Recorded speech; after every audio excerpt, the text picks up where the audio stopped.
Sang Ketua KPA Darwis Jenib yang mewakili Gubernur Aceh terpilih Muzakir Manaf menepung tawari Wali Agama Abuya Syekh Haji Amran Wali pada kegiatan Ratib Siribe yang digelar Majelis Pengkajian Tauhid Tasawuf Indonesia di Masjid Raya Baitur Rahman Banda Aceh pada Minggu 23 Desember 2024 malam.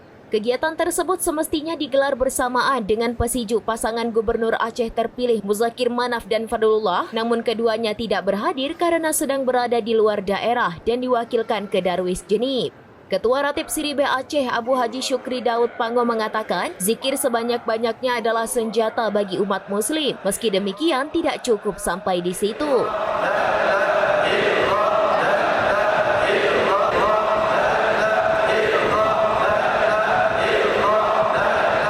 Kegiatan yang dimulai setelah salat Isya berjamaah ini turut dihadiri para tokoh politik dan tokoh masyarakat, termasuk Nazar Apache yang membawakan syair salawat dan zikir.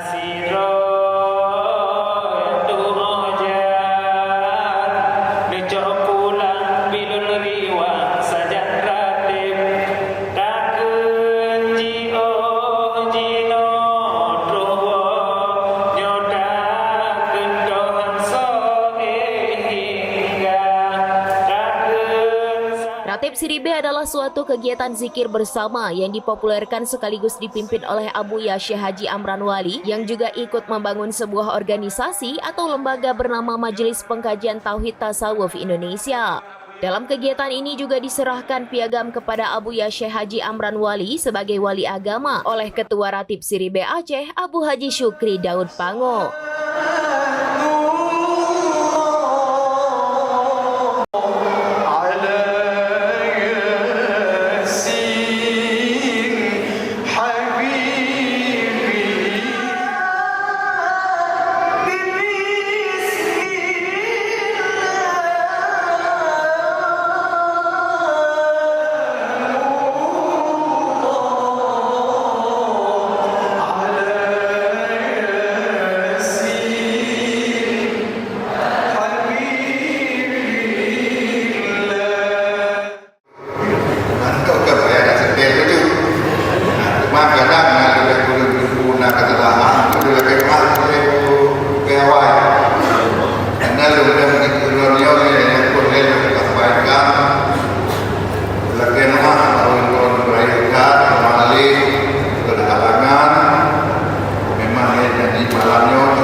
Mali dari Kuala Lumpur ke Payah Kedung ke Pulau Jawa.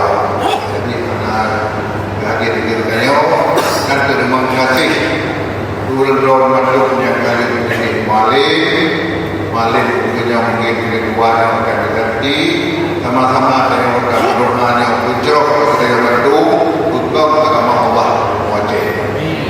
Karena apa memperhatikan adanya Laki dan wali beli aku yang boleh jaga dan yang boleh ke sama Allah wajib dan laki dan yang yang akan diukur oleh aku kurangnya dan yang sabuk memandu dan laki pasti contohnya dan yang lebih kau dan aku yang akan diukur babunya dia aku yang akan diukur masa dan yang kurangnya tentang agama dan katanya kan macam-macamnya itu ada ulama yang paling baik di Aceh yang tentu ulama masih Aceh dasar kepada Abu maknanya Abu dari tinggal pada ya sebagai wujudnya sebagai budayanya berharap kepada kita Gubernur Bandung punya kandidat yang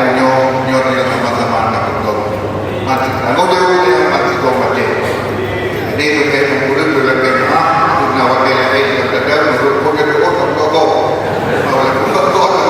itu tadi berdoanya bukan mengulang berlagak Assalamualaikum warahmatullahi wabarakatuh. Dari Banda Aceh, Muhammad Ansyar, serambinews.com. Download Tribun X sekarang, menghadirkan lokal menjadi Indonesia.